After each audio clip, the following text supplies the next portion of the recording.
Muito bem, meus amigos do Arena Esportiva, estamos de volta com as informações a respeito dos 70 anos do Maracanã. Maracanã, que é o estádio conhecidíssimo, é o estádio mais conhecido no mundo, reformado para a Copa do Mundo de 2014, um gasto de 1 bilhão e 200 milhões de reais, e a situação do Maracanã hoje é bem diferente, tem mais conforto, as cadeiras existem, né? O torcedor tem mais conforto e tudo mais, mas não tem aquele charme, aquele glamour, né? E aquelas conquistas que ficaram na memória. Professor Isaías Nascimento, a Copa do Mundo de 50 serviu de exemplo para as demais, tanto que depois o Brasil conquistou 5 títulos mundiais, sendo o último a Copa do Mundo de 2002 na Coreia do Sul e no Japão. Mas o senhor também tem a história da Copa do Mundo de 50. Por exemplo, Nilton Santos, o eterno lateral esquerdo do Botafogo e da seleção brasileira, não foi para a Copa do Mundo de 50 em jogo.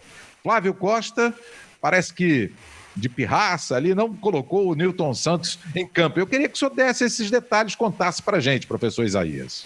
Eu tive o prazer de conviver com o Nilton Santos os últimos 15 anos da vida dele. Inclusive, eu estou ao lado da casa que ele morou. Eu só comprei essa casa de Araruama porque ele me trazia para cá e aqui eu moro do lado da casa que ele residia. E ele não gostava de falar da Copa de 50 porque os últimos 5 jogos do Brasil na preparação dos amistosos, ele foi titular em 4. Ele jogou 2 partidas contra o Uruguai e 2 contra o Paraguai. O Brasil venceu em 2 meses, isso foi de maio a junho. O Brasil jogou 3 vezes contra o Uruguai. Venceu 2 e perdeu uma de 4-3, aqui no Brasil mesmo. E Nilton era o titular. O Nilton era o titular. Então, o Nilton brigou com ele num treino, Nilton contava que houve um cruzamento na área e ele não chutou a bola com força, que o zagueiro, à época, tinha essa característica. E o Flávio Costa chamou atenção. E ele retrucou. Como ele era autoritário, o perfil de um grande técnico vencedor, mas autoritário, né? E aí ele cortou o Nilton Santos da equipe titular, o que fez muito mal, né? Porque o futuro provou que quem perdeu foi o Brasil. Mas eu digo ainda que é o seguinte, eu fiz um levantamento rápido para fechar aqui essa participação nesse momento. O Brasil jogou 7 vezes contra o Uruguai nos últimos anos. E os jogos eram muito difíceis. Era vitória de um, vitória do outro, porque em função de não poder viajar para outros continentes, por conta da guerra e outras questões, os jogos entre os países aqui eram mais comuns, né? Então, de 46 a essa véspera da Copa, houve 7 ou 8 jogos, e não era fácil vencer o Uruguai, como o Luiz falou. E Zizinho, numa entrevista que eu revi ontem, ele assegurava que o time do Uruguai era superior tecnicamente ou equivalente ao Brasil. Agora, só para finalizar, a base de 45 a 50 tinha Domingos da Guia, Leone da Jaci, Tesourinha, que foi um corte muito ruim para o Brasil, a véspera da Copa, titular absoluto do ataque, um jogador extraordinário, esquecido no Sul, apesar que jogou no Vasco. E Heleno de Freitas, que 48 jogou no Boca Juniors, uma experiência internacional, 49 jogou ainda pelo Campeonato Carioca, sendo campeão pelo Vasco, mas em 50 já estava totalmente, aos 29 anos, fora de forma.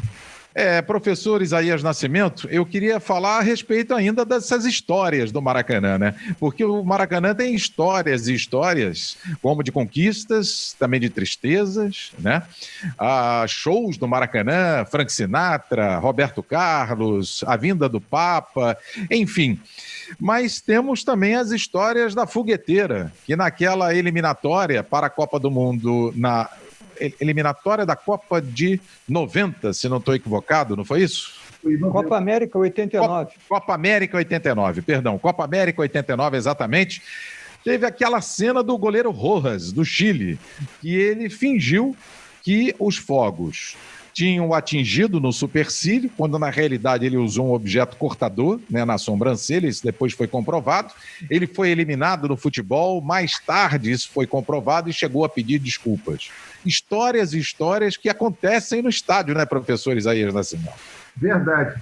A minha memória às vezes falha. Eu acho que foi eliminatórias para a Copa de 90, gol do Careca, 1-0, e ele simulou, junto com o zagueiro central, um corte no supercílio. Foi um fato marcante, porque o Chile ficou fora da Copa seguinte, né? Banido de disputas, né?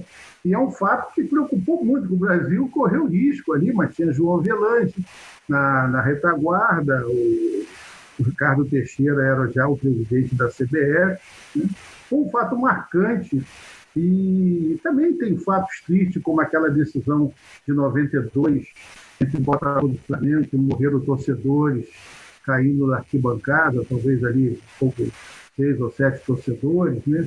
Algumas situações de tristeza, mas eu acho que os grandes momentos são aqueles gols marcantes, aqueles gols épicos que entram para a história, que muda a história do clube. O gol do Rondinelli em 78, o gol do Renato Gaúcho em 95, o gol do Assis em 84, o Maracanã com 100, o gol do Pelé contra o Paraguai. O gol de barriga do Renato Gaúcho. O Renato Gaúcho, eu citei agora, né?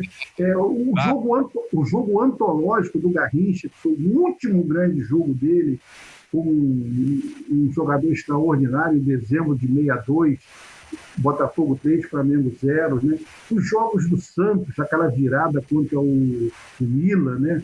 Eu não falo nem do gol da falta que deu o título, mas a virada 2-0 Milan, o Maracanã chovendo, e vai para o segundo tempo, o Santos faz 4-2, e aí é aquilo que a gente conhece de mito, né? Quer dizer, é maior do que o homem, é maior do que o momento. O Luiz Mendes contava, nosso amigo de nós três aqui, contava essas coisas com um pouco mais a dar um mental, porque não é fácil. O gol do Rondinelli é uma coisa extraordinária. Zico vai bater um córner, ele não batia córner. A defesa do Vasco fabulosa, Abel Geraldo, o Orlando Lelé, Leão no gol. Aí sai um gol, aquilo faz a história, não tem quem viveu aquilo, quem ouve falar, né? Eu ouvi falar, não, quem viu é totalmente diferente. O gol do Renato ali, já aos 45 do segundo tempo, um gol improvável, né? E aí, isso tudo, para mim, assim, além da questão da fogueteira, de outras coisas, eu acho que é o gol que determina aquele momento, aquele barulho, quando você olha, meu Deus, coisa incrível. Com certeza. Só confirmando, foi pelo grupo 3 das eliminatórias da Copa do Mundo de 90, quando o Brasil vencia por 1-0, né, o Chile no Maracanã, gol do Careca, que aí teve aquele lance lá da fogueteira, e o Rojas, que foi eliminado. O Chile também depois não participou da próxima Copa, a Copa de 94, foi punido pela FIFA, teve aquela confusão toda, jogo das eliminatórias da Copa do Mundo para a Copa de 90 na Itália. Ô Luiz Ribeiro, para você, qual foi o fato marcante no Maracanã da inauguração de 50 até hoje? Bom, antes de eu dizer que a memória do professor Isaías está muito boa e a minha que anda falhando. Eu tenho que... quando falei em Copa América. Claro que o professor Isaías do Instituto Mais Memória, né, eu peço desculpas aos espectadores por ter confundido a competição. Mas eu diria a você que o momento marcante no Maracanã foi o 10º gol do Pelé. E eu explico. Esse é um momento em que o Pelé ele marca o 10º de pênalti. Quando você vai bater um pênalti e os jogadores do Vasco reclamaram, os jogadores do Santos foram todos para a linha do meio-campo. Eu vi uma entrevista do Pelé, se não estou enganado, tomara que minha memória não falhe mais uma vez. Eu não sei se para a Reuters ou para uma outra agência internacional. Recentemente, o Pelé dizia: quando eu olhei e vi o time todo lá no meio-campo, o time do Santos foi para o meio-campo, ele ficou sozinho para bater o pênalti. O Pelé ficou pensando o seguinte: se a bola pegar na trave, quem é que pega o rebote? O rebote seria do Vasco. Só havia uma hipótese: o goleiro defendeu o Andrade e a bola voltar para ele fazer o milésimo. Então foi o momento que ele sentiu o friozinho na barriga. Mas o que eu chamo a atenção é que o mundo parou por 2, 3 ou um pouco mais, 4 minutos, sem respirar, para assistir um momento histórico. O pênalti, muita gente diz: por que o Pelé não fez um gol com a bola rolando? A história não queria um gol com a bola rolando. A história queria que todos parassem, que o Maracanã ficasse em silêncio. E para onde estaria indo a transmissão? Você imagina alguém no interior de São Paulo, no interior do Brasil, e os grandes narradores, vou citar um, Valdir Amaral, dizendo: Pelé, o mundo está aos seus pés. Isso é um espetáculo radiofônico, de uma emoção para quem estava no estádio, e como eu tinha 9 anos à época, mas estava escutando o jogo. Então eu acho que esse é o momento marcante por esses detalhes da cobrança do pênalti. O pênalti nunca foi tão valorizado uma cobrança como foi aquele do Pelé, porque nós não sabíamos ainda, mas nós estaríamos diante, como testemunha oculares da história que ficou marcada no estádio, no mundo até hoje. Então eu considero o maior feito no estádio quando o Pelé fez o 10º gol no Vasco da Gama, que ele revelou há pouco tempo em entrevista, que é torcedor do Vasco da Gama. O professor Isaías pode confirmar. O Pelé é substituído, o Pelé sai do jogo e depois volta para dar uma olímpica com a camisa do Vasco, escrito 1000 gols. Esse é um evento que eu acho que até que o Vasco da Gama, me permite a crítica, ele trata mal esse evento. Um vascaíno que fez um gol contra o Vasco histórico no Maracanã.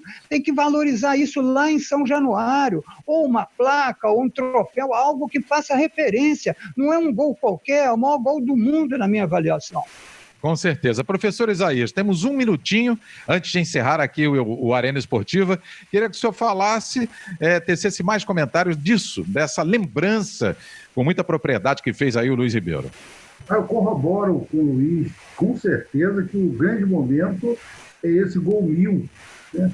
Ele vinha perseguindo e aconteceu de ser contra o Vasco, clube que ele é torcedor, clube que ele jogou, inclusive, alguns jogos amistosos na década de 50, né? Caberia ao setor histórico do Vasco aproveitar que o Pelé ainda está vivo, né? Lá em Santos, né? Eu estive no museu dele no dia do aniversário dele, alguns anos atrás. No dia do aniversário ele estava no museu. Eu tive essa oportunidade de conhecer o museu com ele presente, né? Eu estive também no dia que ele botou as marcas dos seus pés na calçada da Fama, em junho de 2000. Depois eu fui trabalhar no Maracanã e participei de algumas outras homenagens da colocação dos pés de jogadores, sempre auxiliando lá o nosso amigo Iata Anderson, a quem eu mando um abraço. Foi uma das pessoas chaves daquele processo, da criação da calçada da Fama, que é um registro que deve se fazer nesses 70 anos. Então, eu corroboro com essa ideia do Luiz, o grande momento. Agora, você tem Frank Sinatra, você tem Paul McCartney, Roberto Carlos, tem um Steve Wonder, tem vários grandes, o Papa João Paulo II, né? E essa memória é fabulosa, falar do Maracanã. Tá certo. Nós chegamos ao final do Arena Esportiva com o tema O Maracanã, os 70 anos. E tivemos as participações do professor Isaías Nascimento, do Instituto Mais Memória, e do jornalista Luiz Ribeiro, da Super Rádio Tupi. Professor Isaías Nascimento, obrigado pela sua presença aqui no Arena Esportiva.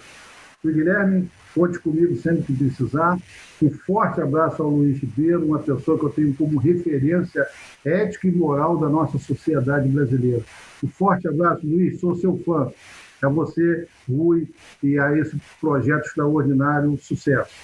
Tá certo. Obrigado, professor Isaías. É isso aí, Luiz Ribeiro. Mais uma vez, obrigado pela sua presença aqui no Arena Esportiva. Você que apresenta o programa, o Radar Tupi, a partir das 7h de segunda a sexta, quando não tem futebol. Não é isso, Luiz? Exato, eu agradeço, Rui. Professor Isaías, obrigado pelas palavras, um forte abraço, eu sou seu admirador. Rui Guilherme, obrigado mais uma vez pelo convite para participar do Arena Esportivo. Forte abraço. Tá certo. O Arena Esportiva está chegando ao final com o tema Maracanã, os 70 anos. E você pode acompanhar o programa pela internet no www.alerj.rj.gov.br. TV Alerj, o canal do povo.